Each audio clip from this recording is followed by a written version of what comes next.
अशा प्रकारच्या त्यांनी काही भावना व्यक्त केल्या नाहीत. फक्त त्यांनी आपल्याला टार्गेट केलं गेलं होतं. वहिनींच्या शपथविधीनंतर अशा प्रकारच्या भावना व्यक्त केल्या. परंतु संपूर्ण पक्ष एकसंघ असल्यामुळं आणि त्यावेळेला सुद्धा वहिनींनी शपथ घ्यावी अशी सगळ्या कार्यकर्त्यांची, सगळ्या आमदारांची आणि त्यांच्या कुटुंबियांची इच्छा होती.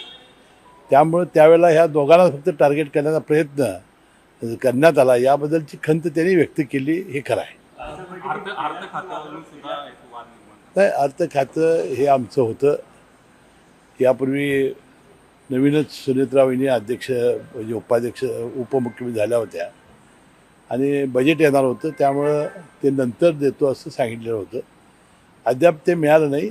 अशा प्रकारच्या भावना त्यांनी जरी व्यक्त केल्या असल्या तरी वाटतं आज दिल्लीमध्ये वहिनी गेलेल्या आहेत आणि याचा निश्चितपणाने निर्णय होईल आणि भारतीय जनता पक्ष निश्चितपणानं सन्मान राखेल.